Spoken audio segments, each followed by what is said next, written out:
Profesor, ¿cómo está? Muy buenas tardes. Saludos a todos los que nos están viendo por este espacio de la Sociedad Peruana de Filosofía. Reciban un cordial saludo de parte del presidente de la Sociedad Peruana de Filosofía, el magíster Rubén Quiroz Ávila. La ocasión que nos convoca hoy día es una entrevista que vamos a realizar al doctor Pablo Quintanilla, quien ya se encuentra con nosotros, en torno al artículo que escribió hace aproximadamente un mes, el 26 de marzo de este año, sobre Pedro Zulem y la filosofía peruana, ¿no? Este artículo él lo publicó en Quipu Cultural, la edición número 43. Esta es una revista del Ministerio de Relaciones Exteriores y a partir de la cual vamos a poder dialogar, digamos, de las dos dimensiones que existen en Pedro Zulem y que están citados en este artículo. Eh, Comienzo presentando al profesor Pablo. El profesor Pablo es doctor en filosofía por la Universidad de Virginia, en Estados Unidos. Es máster en filosofía por la Universidad de London, en la misma especialidad. Es licenciado en filosofía por la Pontificia Universidad Católica del Perú. Es actualmente docente del Departamento Académico de Humanidades de la Pontificia Universidad Católica del Perú. Él se ha especializado en filosofía del lenguaje y de la mente, epistemología y teoría de la acción, y es también autor de libros como La comprensión del otro, Explicación, Interpretación y Racionalidad del año 2009, Pensamiento y acción, La filosofía peruana a comienzos del siglo XX, 2009, es coautor en este libro, y también es editor de ensayos de metafilosofía del año 2009, entre otros libros, artículos, ensayos que el profesor viene escribiendo. Em, Al profesor lo conocemos, mi nombre es Carlos Reyes Álvarez, pero discúlpeme, no me he presentado antes. El profesor lo conocemos nosotros desde que formamos el grupo Pedro Sul en el año 2013, hace 10 años aproximadamente. 2000 no, bastante antes, 2011. Em, y desde entonces nosotros estamos interesados en la filosofía peruana, y nuestra forma de adentrarnos a la filosofía peruana fue a través de este pensador, Pedro Zulem. La única publicación que conocíamos hasta ese momento, hasta el año 2011, eran unos textos en torno a la asociación indígena del profesor Wilfredo Capsoli. A los 2 años siguientes, el año 2013, nosotros decidimos publicar este libro titulado En torno a Pedro Zulem, con Joel Rojas y Segundo Montoya, ¿no? Recopilando algunos textos indigenistas, pero también relativos a la filosofía de parte de Pedro Zulem. Estaba bastante oculto, no se sabía mucho de él. De hecho, se lo conocía por ser indigenista, por algunas citas, de repente una cita famosa que hace José Carlos María Teguidel, y haber formado parte de la Asociación Proindígena. Esa fue la intención de haber publicado algunos escritos que no se conocían de él en este libro, y el año 2014, el profesor Pablo Quintanilla, que nos acompaña ahora con el profesor Rubén Quirós y Joel Rojas, publican este libro que está aquí, que titula Pedro Zulem Escritos Reunidos, ¿no? De manera que nos ofrecen a través de este libro más completo una serie de textos que nos permiten conocer a un Zulem más integral, ¿no? Un Zulem literato, un Zulem filósofo, un Zulem activista social, eh, entre otras facetas, ¿no? Era un personaje multifacético de la época. ¿Cómo está, profesor? Muy buenas tardes, bienvenido a este espacio. Buenas tardes, Carlos. Muchas gracias por esta amable invitación. Para mí siempre un placer participando en las actividades de la Sociedad Peruana de Filosofía. Sí, gracias, profesor, por haber aceptado la invitación. Eh, Como lo mencionaba al inicio, usted ha escrito un artículo en torno a Pedro Zulem, así que sobre nos vamos a concentrar. Hay exactamente dos dimensiones que usted narra en este artículo. La primera podríamos llamarle la dimensión activista, política de Pedro Zulem. Y lo que me pareció bastante llamativo de este artículo es que usted menciona que hay artículos de Pedro Zulem, textos de Pedro Zulem, que muy bien pudieron haberse escrito hoy día, ¿no? Y es que Zulen reflexionó mucho sobre nuestro país, probablemente él, como toda la generación a la que perteneció, una generación muy brillante, ¿no? Que lo acompaña José Carlos Mariátegui, lo acompaña Víctor Raúl de la Torre, Luis Alberto Sánchez, entre otros, tenían al Perú como un objeto de estudio, ¿no? Como un objeto de reflexión. Es una generación que vive algo así como el periodo de reconstrucción, ¿no? Vive los rezagos del trauma de la guerra con Chile y se ponen, digamos, como plan, como propuesta, poder eh, pensar en los problemas y en las posibilidades del Perú, ¿no? Como Jorge Basadre alguna vez lo mencionó. Profesor, por aquí va mi pregunta. Estamos viviendo hoy día una época bastante turbulenta, digamos, en nuestra coyuntura política actual. Tenemos a dos candidatos en una segunda vuelta, eh, y probablemente hayan muchas cosas que explicarse en torno a esto, ¿no? Pero hay una que me parece que debe tener particular atención, que es la que una gran mayoría de peruanos o una gran cantidad de peruanos todavía siente que el Estado no ha cumplido con sus demandas, ¿no?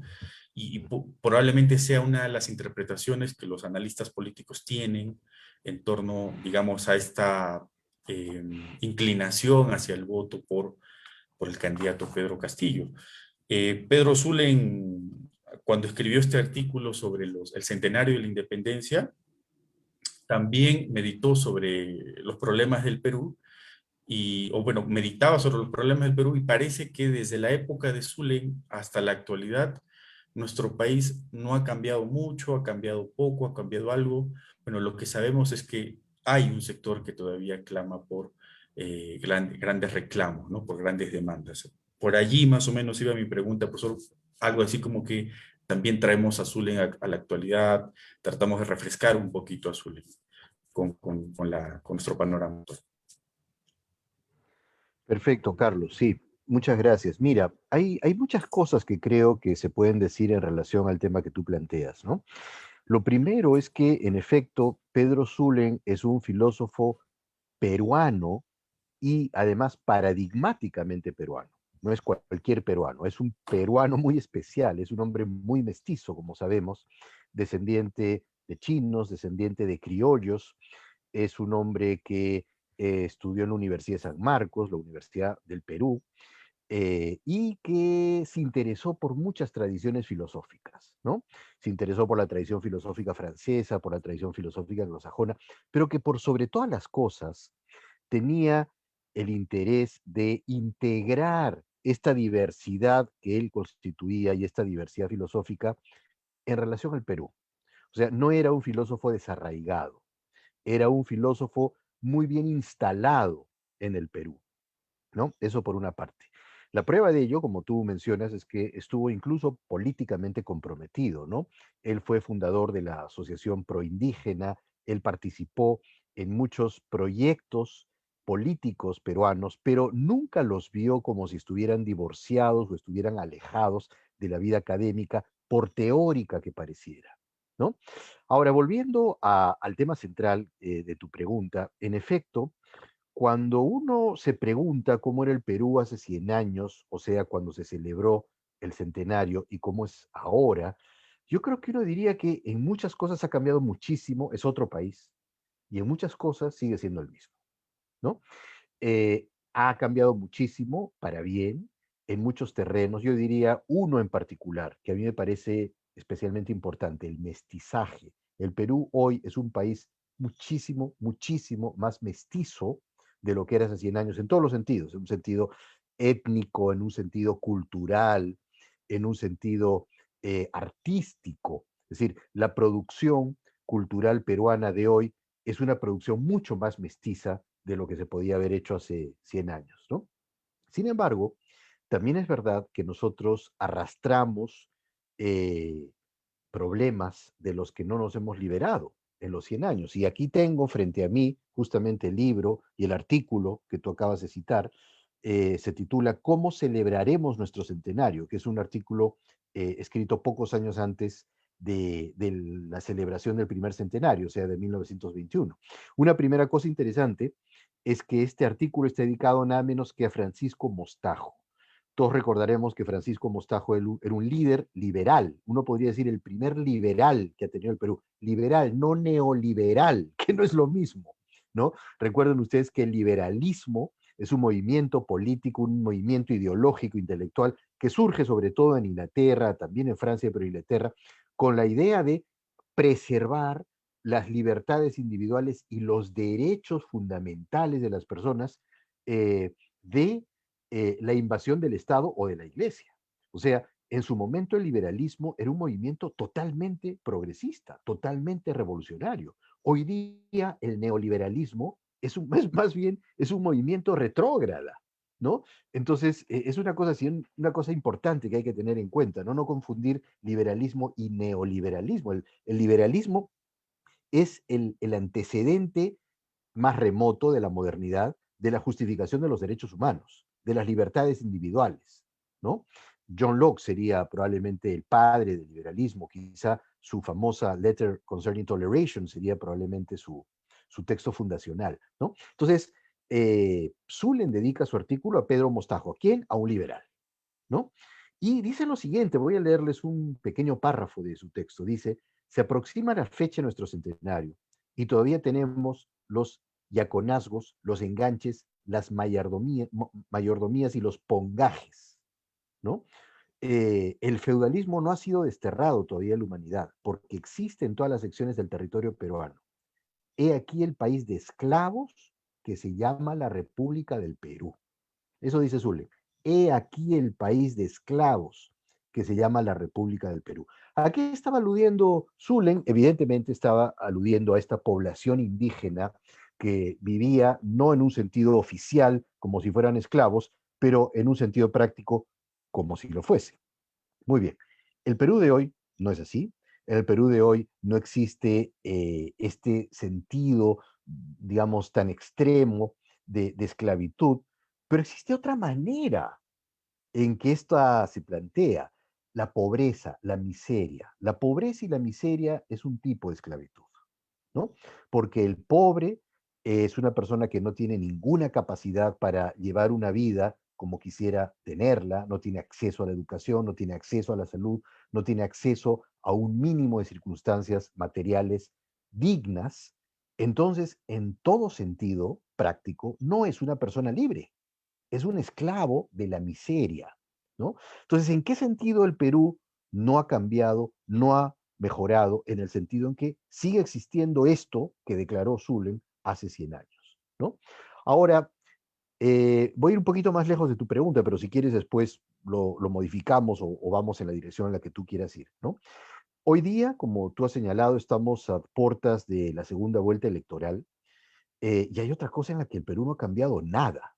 Ideológicamente, las élites nacionales, ideológicamente, los partidos políticos siguen siendo tan desinformados y tan ignorantes como eran hace 100 años o más, porque ahora tendrían acceso a la cultura y no la tienen, ¿no?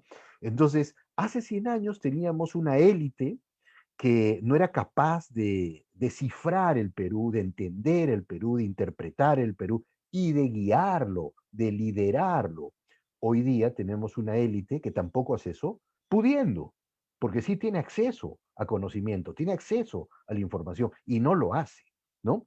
Hemos visto una primera vuelta electoral patética, donde pareció un concurso de frases de oligofrénicos, ¿no?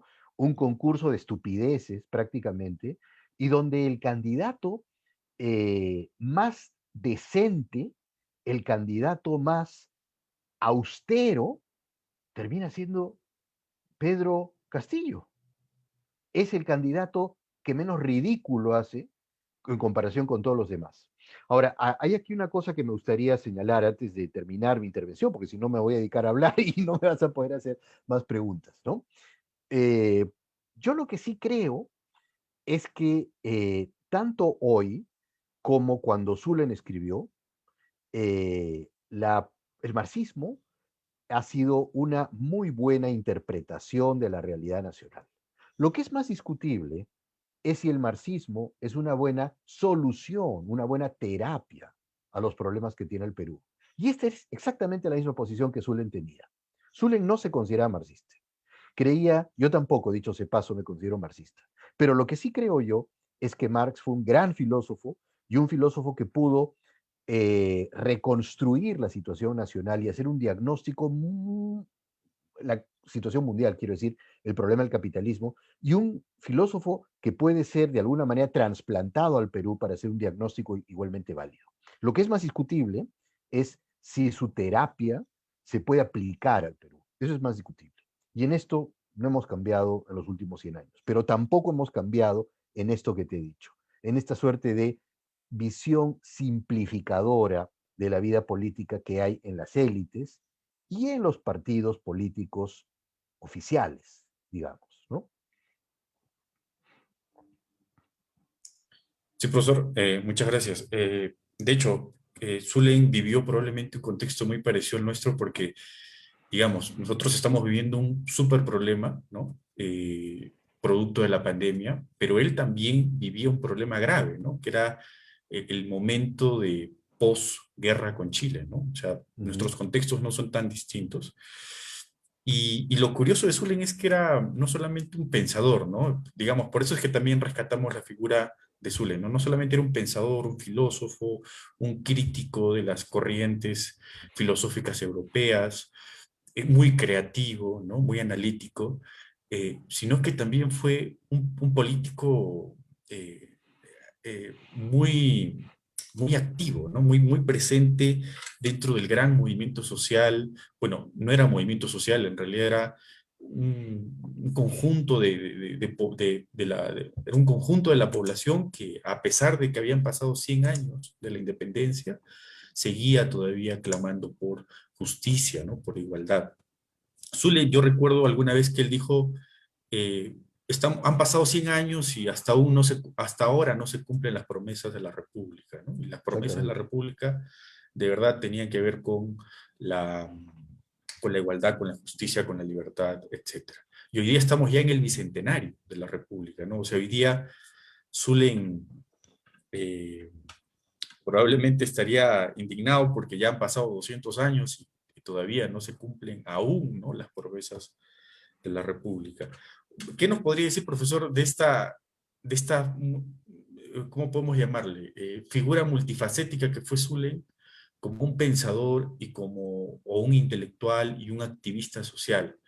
¿Cree Mm. que todo activista, perdón, todo pensador, todo intelectual también tiene que tener ese compromiso de estar reflexionando sobre nuestros problemas, eh, digamos, planteando también probables soluciones? ¿Ese papel del intelectual cree que se ha perdido? ¿Hay que recuperarlo?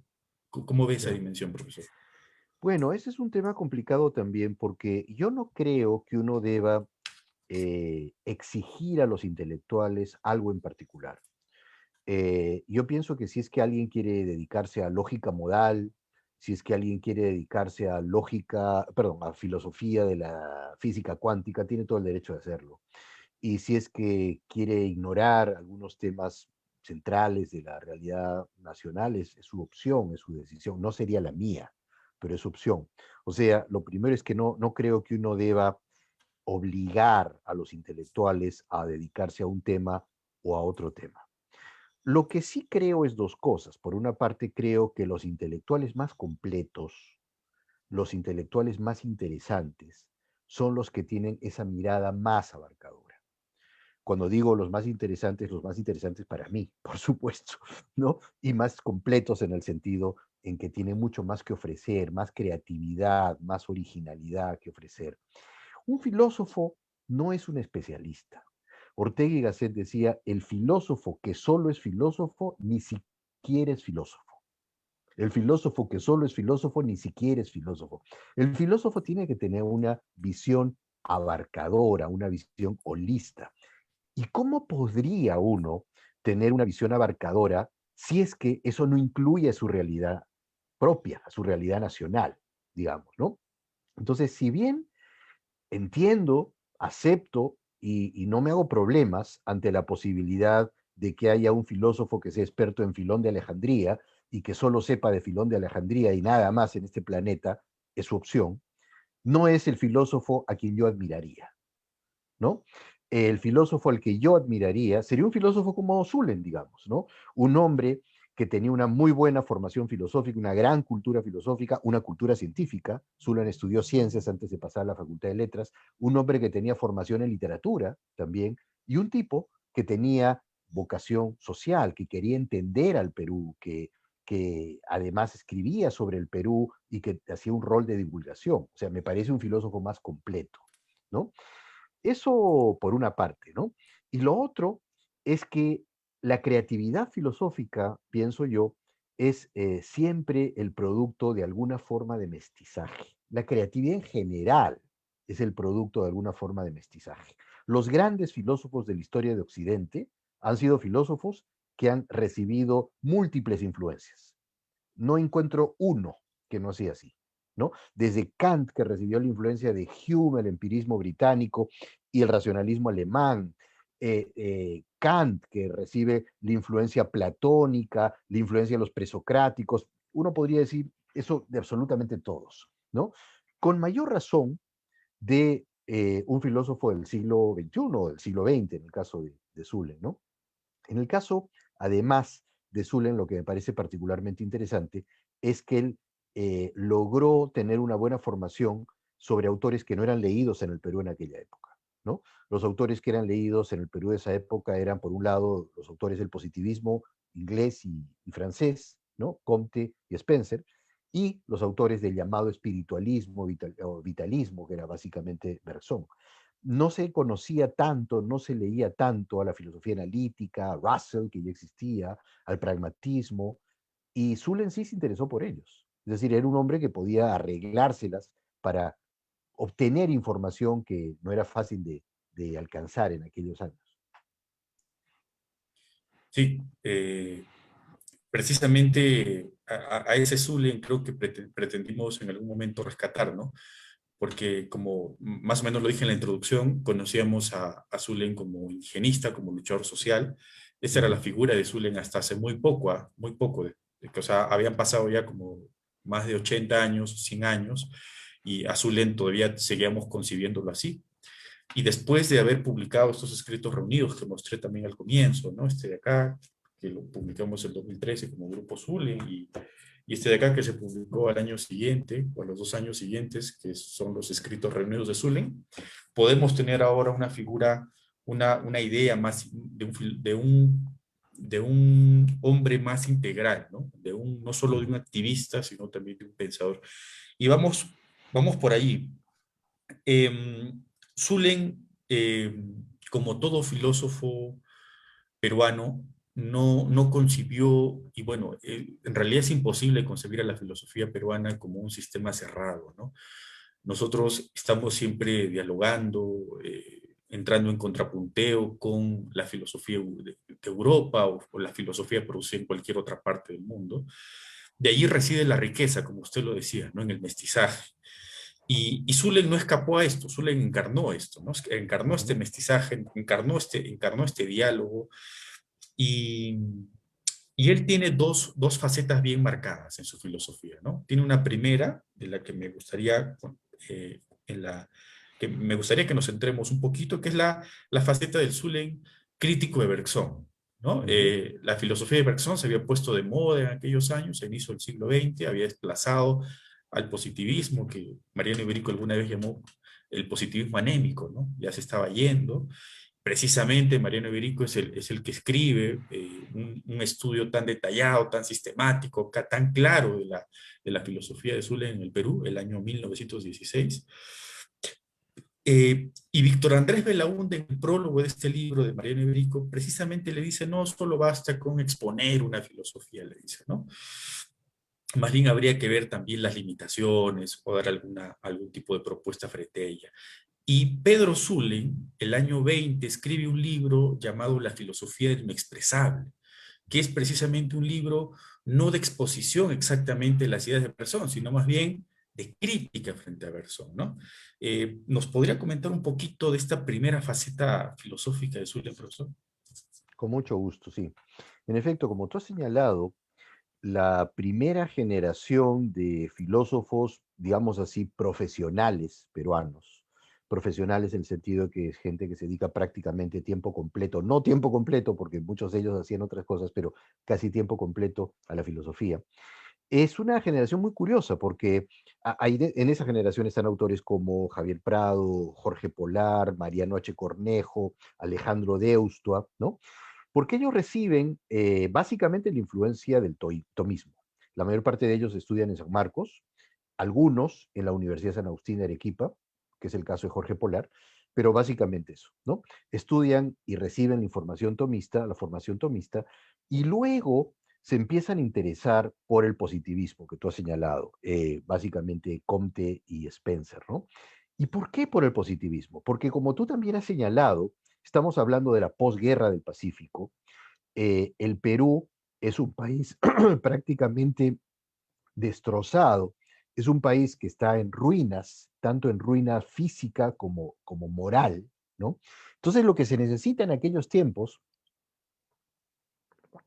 es una posición filosófica que devuelva el vigor, ¿no? Y el positivismo tiene una promesa, la promesa de orden y progreso, que es precisamente lo que los países latinoamericanos, y en el caso concreto del Perú, no tenían, ¿no? Entonces, por eso el positivismo llega y cala en la filosofía peruana. Los profesores de Zulen son prácticamente herederos del positivismo.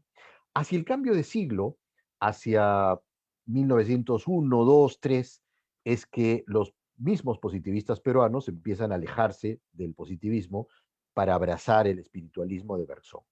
Esos son los profesores de Zulen, ¿no? Los profesores de Zulen entonces son autores que ya están desplazándose hacia el espiritualismo. Por tanto, la formación que recibe Zulen es prioritariamente de Bersón, de espiritualismo, ¿no? Aunque por supuesto se puede encontrar raíces del positivismo todavía en ellos. Ahora, ¿qué pasa con Bersón? Que curiosamente está en las antípodas del positivismo. Mientras que el positivismo es una filosofía antimetafísica, es una filosofía que incluso cuestiona el libre albedrío, es una filosofía cientificista, si tú quieres. Bergson, el vitalismo, es más bien un filósofo muy dado a la reflexión especulativa, a la reflexión literaria. eh, de hecho, él es el que postula el concepto de élan vital, que es un concepto no científico, ¿no? Es como si fueran dos posiciones extremas, ¿no? Y es interesante cómo esta primera generación de filósofos peruanos pasan del tomismo al positivismo y después al espiritualismo. Bueno, el caso es que esta es la influencia que recibe Zulen, ¿no? El espiritualismo. Pero el propio Zulen no se siente satisfecho con el espiritualismo. Quizá por haber recibido también cierta influencia del positivismo. Le parece un discurso impresionista, el de Bersón, un discurso, digamos, retórico, poco explicativo, poco argumentativo, místico. Por eso el libro de Zulen se llama La filosofía de lo inexpresable, donde eso es una crítica. Es una crítica a una forma de hacer filosofía insuficientemente argumentativa, insuficientemente racional, ¿no? Lo más probable es que en aquella época Zulen ya estuviera interesado en los orígenes de la filosofía analítica. Básicamente Russell, a quien conoció y de quien recibió una carta, ¿no? A la lógica clásica que ya se estaba construyendo en Inglaterra de aquella época. Entonces, Zulen escribe este libro sobre Bersón, que no es una presentación, es una crítica lapidaria de Bersón, ¿no? Y es una crítica muy bien estructurada, muy bien armada. Una cosa interesante que se puede observar ahí es que en tiempos en que los filósofos latinoamericanos en general, no solo peruanos, sino latinoamericanos en general, consideraban que su tarea era reconstruir la filosofía que se producía en Europa y en menor medida en Estados Unidos, Zulen va pues mucho más lejos. Zulen se propone no reconstruir ese pensamiento, sino presentar una posición, ¿no? Y una posición propia. Entonces, en relación a este primer periodo, yo lo que diría de Zulen es que una de las cosas más importantes es que él presenta una posición propia, ¿no? No se considera una sucursal de filósofos europeos, cosa que era muy frecuente en aquella época, ¿no? Si se hacía Hegel en Europa, bueno, tú tenías tu hegeliano local. Si se hacía Kant en Europa, tú tenías tu kantiano local, que además defendía a Hegel, a Kant y a capa y espada, como si él mismo fuera Kant, ¿no es cierto? Defendía a Kant más de lo que Kant se hubiera defendido a sí mismo.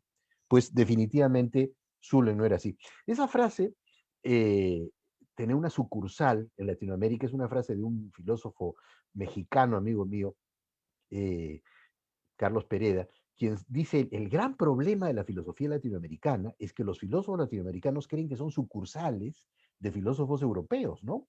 Entonces, ahí está Foucault, bueno, tiene que tener su sucursal acá, ¿no? Y su sucursal es un filósofo menor que cree que lo único que tiene que hacer en esta vida es difundir el pensamiento de Foucault, que es la palabra de Dios. Por poner un ejemplo cualquiera, ¿no? Podría poner otros ejemplos. Y claro, hay algo patético en eso, ¿no es cierto? Bueno, Zulen definitivamente no tenía esa actitud y de hecho dialoga con Berzón de tú a tú. Es decir, dialoga con Berzón de una manera totalmente horizontal, ¿no? Sin sentirse llamado simplemente a descifrar lo que Berzón quiere hacer. Y algo semejante va a ser en su segundo libro, ¿no? Claro, sí, esa es la primera faceta que usted también menciona en el artículo, ¿no? La faceta del crítico de Bergson. Eh, y por supuesto, Zulen nos da este ejemplo del filósofo que no recibe las ideas de forma pasiva, ¿no? Sino más bien que recibe las ideas de forma activa, ¿no? Contribuyendo también, teniendo siempre algo distinto que decir, ¿no? Planteando una postura propia.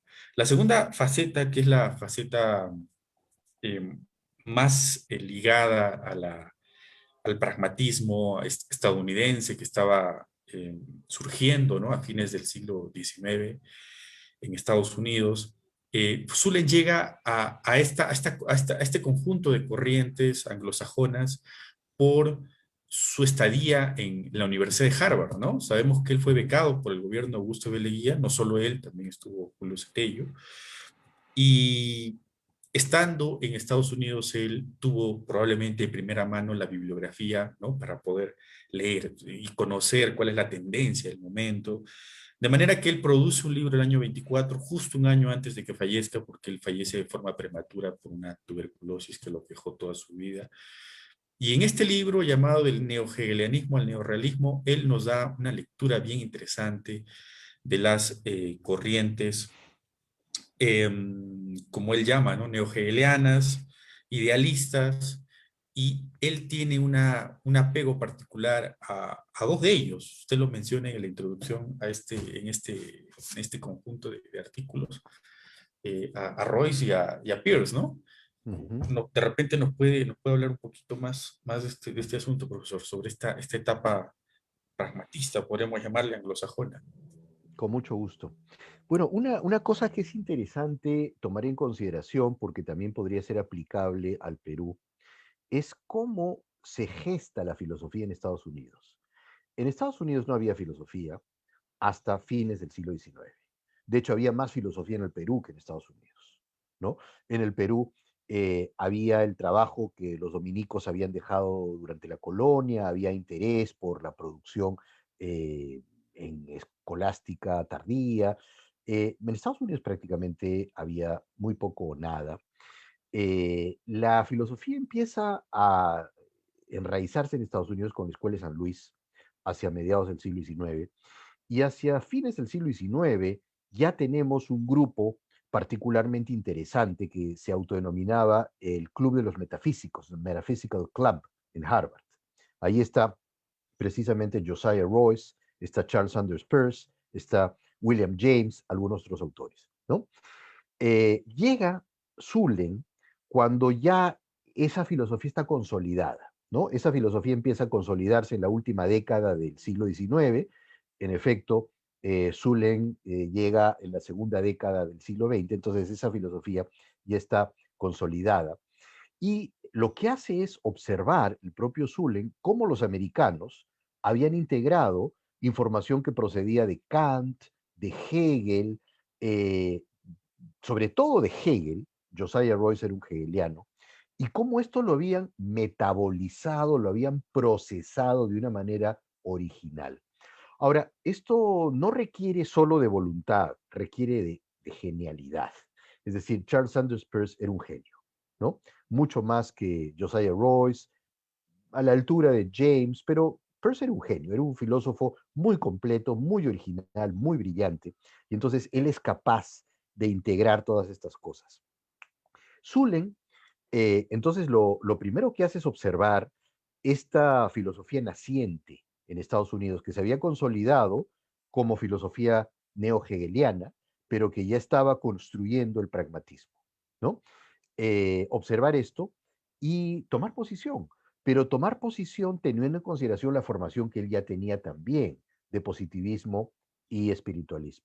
Por eso es que en el libro que tú señalas del neo-hegelianismo al neorealismo, y que es, dicho sea de paso, el primer libro publicado en castellano sobre los orígenes de la filosofía analítica y el pragmatismo, Zullen lo primero que hace es reconstruir cómo ocurre esto, es decir, cómo una generación de filósofos neohegelianos empieza a migrar a una posición propia, que es lo que posteriormente se llamaría el pragmatismo, ¿no?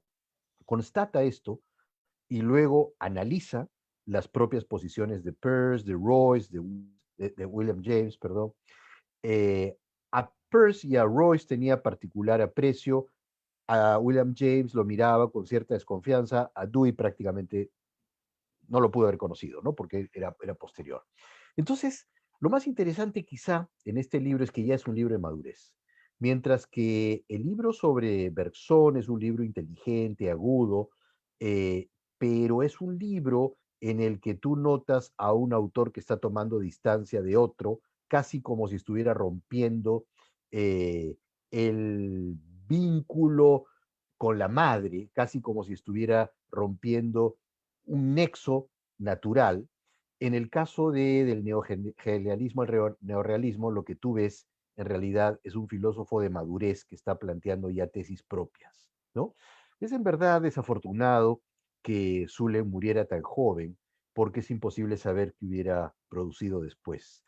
Pero a mí me parece uno de los textos más interesantes para leer en la historia de la filosofía en el Perú este texto, ¿no? Del neohegelianismo al neorealismo, porque hay todo lo que tiene que haber en un texto de madurez, es decir, información, solvencia académica y creatividad, ¿no? Profesor, y es verdad que Russell tuvo algunos textos de Zullen, conoció algo de Zullen, habló muy bien de Zullen y mencionó, si más no recuerdo bien, es que le sorprendió mucho, ¿no? La talla filosófica de Zullen, e incluso dijo, usted me corregirá, pues, todos los filósofos son así, ¿no? Allá en América, en el Perú, ¿no?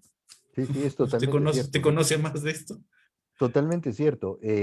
Zullen le envió sus libros a Russell. No sé cómo los habría leído Russell, supongo que con algún traductor, pero Zullen seguramente que le escribió en inglés, porque, bueno, Zullen podía leer y escribir en inglés, naturalmente, porque había estudiado en Harvard, ¿no? Entonces Russell lee estos textos y le escribe, le contesta una carta que lamentablemente Zullen no pudo haber visto, porque murió, ya había muerto, en donde expresa su gratitud por haber recibido esos libros, pero su asombro también porque además recordemos que en aquella época se veía a las colonias latinoamericanas como muy alejadas del mundo occidental, ¿no? Entonces Russell se extraña de que un filósofo en una ex colonia latinoamericana tuviera el vuelo, la envergadura que pudiera tener un filósofo de cualquier otra parte del mundo, incluyendo Inglaterra, y le hace esa pregunta, ¿no? ¿Hay más filósofos como usted en el Perú? ¿O usted es único, ¿no? Y había más filósofos como él. Lo que pasa es que él sí tenía una dosis de creatividad especial que quizá otros no tenían, ¿no? Es decir, de esa generación que tú has mencionado, en términos estrictamente de creatividad, yo resaltaría, obviamente, a Zullen, resaltaría a José Carlos Mariátegui, más allá de si uno está de acuerdo o no con su posición filosófica, era un filósofo creativo, era un pensador, era un tipo que tenía ideas propias, ¿no? Bueno, quizá Alejandro Deusto también, y sin duda Mariano Iberico, ¿no? Yo diría, ellos son los más interesantes de aquellas dos generaciones, porque ya son en realidad dos generaciones, ¿no? Claro, gracias, profesor. Ahora, para ya finalizar, una última pregunta que tiene que ver con la vigencia de Zulen, cuál sería la importancia de Zulen hoy día, cómo podríamos leerlo, ¿no? Bajo las Mm. anteojeras de la actualidad, digamos. Mira, eh, yo creo que hay muchas cosas que podemos aprender de Zulen, ¿no? Por una parte, podemos aprender su curiosidad intelectual voraz, su interés por conocer de todo, su atrevimiento, su atrevimiento para plantear tesis propias en una época donde eso estaba hasta mal visto, yo diría, ¿no? Cuando un filósofo peruano, y eso ocurrió hasta hace poco, yo te puedo decir que yo lo he visto, cuando yo era estudiante, joven, yo he visto que cuando un estudiante o un filósofo decía planteaba una posición personal, los demás lo miraban desconcertados y le decían, ¿tú quién eres para decir eso? ¿Tú quién eres para criticar a Kant? ¿Quién eres para criticar a Hegel? ¿No? Y eso, digamos, obviamente cortaba las alas, ¿no? En la época de Zulen tiene que haber sido todavía peor. Entonces, Zulen tuvo la valentía, el aplomo para presentar tesis propias más allá de cómo pudiera ser escuchado por otras personas, ¿no? Pero hay una cosa más que quiero decir y que tiene que ver también con la situación actual del Perú. Zulen era un filósofo sin prejuicios. Era un filósofo que podía leer a Marx, podía leer a Mariátegui, podía leer a Aya de la Torre, podía leer a Russell y que aprendía de ellos, los procesaba, se enteraba, tomaba su posición. Estamos viviendo ahora una época de prejuicios, una época absurda, ¿no? En la que si tú has leído a Marx, eres un marxista donde la palabra marxista es una grosería, es una descalificación, ¿no? Y la gente, en este caso muchos periodistas, padecen una ignorancia de tal calibre que no son capaces de distinguir entre socialismo, capitalismo, marxismo, posmarxismo, escuela de Frankfurt. ¿Sabes qué? Son ignorantes. Incluso hay un canal de televisión que ya tú te imaginarás a cuál me refiero, donde es como si hubieran reunido a la gente más ignorante del mundo periodístico para que repitan lemas, ¿no? Y eso es patético porque la gente que no tiene la capacidad de leer libros se informa a través del periodismo. Y ese periodismo es basura, realmente, ¿no? Entonces tú comparas a un hombre como Zulen, que era filósofo y periodista, y lo comparas con muchos periodistas, no todos, porque hay periodismo de muy buena calidad en el Perú, lo comparas con muchos periodistas en el Perú y te das cuenta que Zulen hace 100 años se los llevaba de encuentro, los barría, ¿no? Entonces, ¿qué ha pasado ahí? ¿Qué ha pasado? Ese no es solamente un problema de educación, es un problema, ¿sabes de qué, Carlos? De capitalismo, porque esos medios de comunicación cumplen una función ideológica en el mejor sentido marxista, una función ideológica. Y te lo digo yo que no soy marxista y nunca he sido marxista. ¿Ya? O sea, ¿en qué sentido no soy marxista y nunca he sido marxista? En el sentido en que no creo en muchas de las tesis centrales de Marx, no creo en su concepción de la historia, no creo en su terapia, no sé, no, en su diagnóstico sí creo, ¿no? Pero creo que hay muchas cosas que dijo Marx que siguen siendo válidas, ¿no? Y me parece realmente espeluznante el grado de macartismo que hay en el Perú de hoy, donde la gente escucha comunismo y se echa a correr como si hubieran visto un fantasma, sin siquiera haber entendido de qué está hablando, ¿no? Entonces, ahí hay una tarea que tenemos que hacer todos, es decir, académicos, estudiantes, periodistas, para, digamos, devolver un mínimo de solidez intelectual al espacio público del Perú, que lamentablemente está en capa caída, gracias a esto que he mencionado, ¿no? Es decir, lo voy a poner en estos términos. Se está utilizando, en algunos casos, subrayo que no en todos, no en todos, se está utilizando el periodismo como si fuera una lata de conserva que vendes en una bodega de la esquina, ¿no? ¿Para qué? Para simplemente transmitir lemas triviales, baratos, con objetivos políticos. Eso me parece patético. Pero bueno, para eso estamos tú y yo, y seguramente nuestros amables oyentes, para impedir que eso ocurra. Sí, gracias, profesor. De hecho, Zulen creo que a pesar de la propuesta liberal que tiene desde la cual enfoca, ¿no?, su análisis de la realidad peruana y la lucha social que él emprendió en aquella época, inicio del siglo XX, y si hoy día hubiese hecho lo mismo desde el liberalismo, probablemente también lo hubiesen estado tildando de, de marxista o de terrorista, ¿no? O de Tiene caviar. mucha... Zulen sería caviar. O de caviar también. Sí, me estarían terruqueando. Sí, lo estaría interrumpiendo, así es. Bueno, profesor, muchísimas gracias por la entrevista. No va a ser seguramente la primera ni la última que nos dé el profesor. El profesor es además miembro, ¿no?, de la Junta Directiva de la Sociedad Peruana de Filosofía. ¿Es así, profesor? Sí, sí. Y bueno, vamos a seguir impulsando seguro una serie de eventos más de este tipo y de otros, ¿no? Gracias, profesor. Esta entrevista fue a propósito del artículo que el profesor escribió titulado Pedro Zulen y la filosofía peruana en Quipo Cultural, ¿no? Boletín de Cultura Peruana del Ministerio de Relaciones Exteriores, el día 26 de marzo del 2021. Lo vamos a dejar aquí en los comentarios para que lo puedan revisar. Y bueno, también para culminar, les comento que el día 4 de mayo, empieza un curso eh, llamado Fuentes para el Estudio del Pensamiento Reflexivo Autóctono, a cargo del profesor Víctor Masi, también es parte de la Sociedad Peruana de Filosofía, ¿no? Un curso que va a durar 5 sesiones, cada sesión de 2 horas, ¿no?, con certificación al final a nombre de la Sociedad Peruana de Filosofía. Cualquier informe o mayores detalles nos pueden escribir al inbox, llamar al 981-29-1754 o también escribir al correo cursos@filosofiaperuana.com, ¿no? Y los vamos a atender. Listo. Bueno, nos estamos viendo en una próxima oportunidad, profesor. Gracias otra Muchas vez. gracias, Carlos. Saludos a todos. Hasta luego.